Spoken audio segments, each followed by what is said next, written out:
Hey, it's Dorleen, and I'm working on a one-page layout. So I'm going to be working with a file from Printable Cuttable Creatables, which is this right here. So it comes in a couple of different options. I'm going to be using the option with the offset. So you notice I ungrouped everything, and then I selected the part I wasn't going to use, and then I hit the trash icon. So I'm going to go back to this image because I'm going to create the scrapbooking page, and once I do that and measure where I'm going to be putting this title, I'll come back and I'll change the measurements and things like that.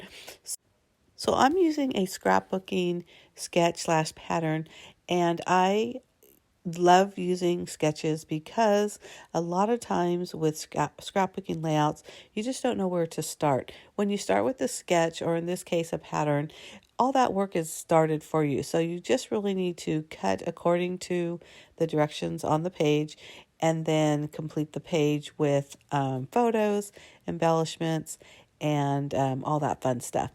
So I'm using a packet from Close to My Heart, and I absolutely love this Christmas baking paper.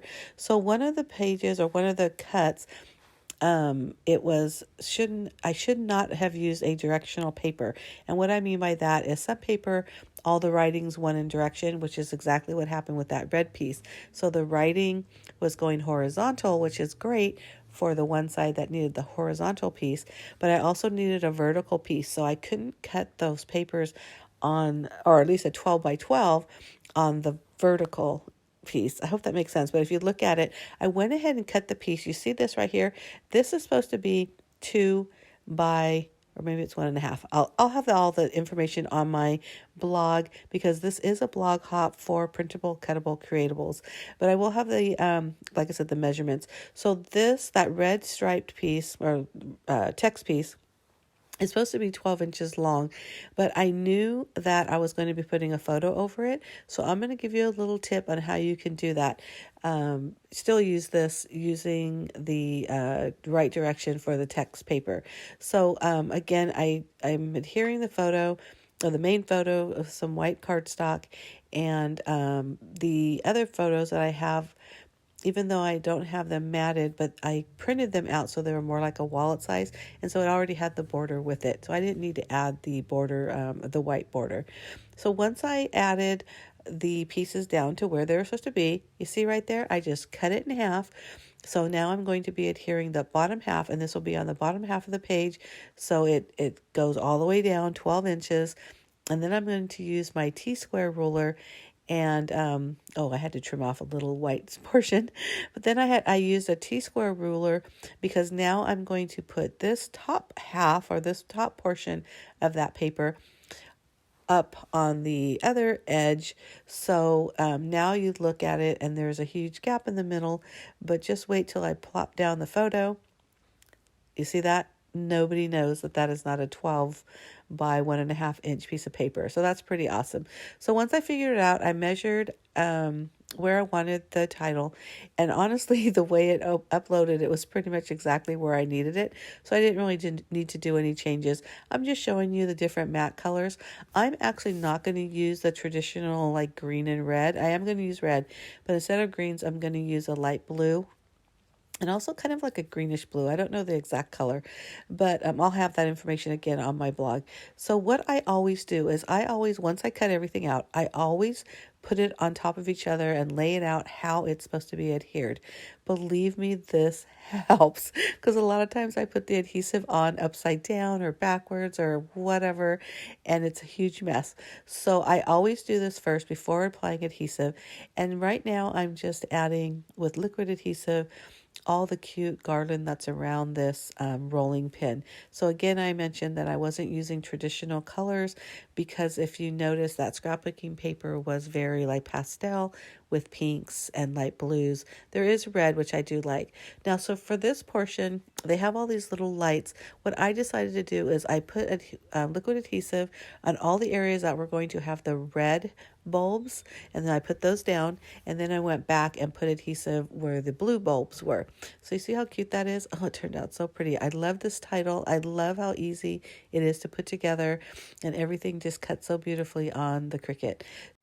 And then what I did is, because I like to embellish some of the cuts, I added some white pen marks on just the baking spirits letters. I also put some on each of the bulbs, and that just gives a little highlight, makes it look like it's sparkling a little bit, which is a lot of fun to do.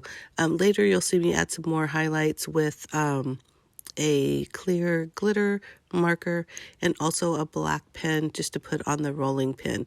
But like I said, you'll see me do that later. So I'm fussing around with this and I'm deciding, what do I need to do over in that bottom left-hand corner? Well, look at what I did. I decided to switch and put the title there. And then I did have this picture of the cookies that my granddaughters made, and I couldn't even tell what direction that went, but that's okay. So I put that there over there in the bottom right. And then I'm going to make a very thin journaling square over there to the top, and that to me really fills the page. So I'm going to go ahead and adhere all the pictures. I don't show you all that, but you can see where I put them. I just use my ATG gun, which I love. So I wanted to mention again that I am participating in a blog hop with printable, cuttable, creatables. And please make sure you go to my blog, which I'll have the link down below. I'll also have the link to the printable, cuttable, creatables website as well, and also the blog. So you can definitely look at all what's available there. I'm telling you, the cut files are adorable. I love them because you get more than one option. I mean, it's the same image, but you get more than one option with the image, like I showed you in the beginning. And also, they come in one file, because I've uploaded some SVG files from other companies, and you get like 5 different files because of the different colors. I hate that. But anyhow, there's the journaling block. I just added some of that light blue just to coordinate everything. And then I'm going to grab some stickers off the sticker sheet that came with that paper pack. This is really a cute paper pack, and it was from last year being 2022. So it's no longer available, but anything like this would be super cute. So I just grabbed a few, like an oven mitt, some cookie stickers, and I'm going to just decorate that right-hand corner of, and a milk too. That side over there. I am going to draw lines for the journaling block after I add some of these enamel dots. And these little dots came with the pack too, or I may have bought them separately, but it coordinates with the pack. And there's like little stars, circles, hearts, and just some of them shimmery and just really, really, really fun. But anyhow, so I added a few there.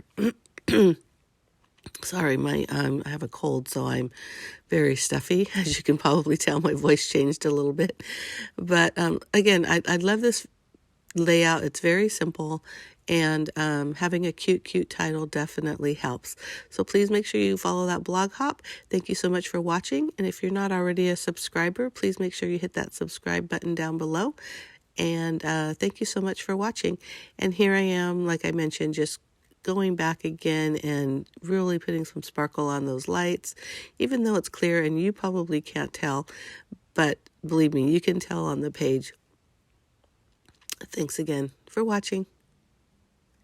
Bye.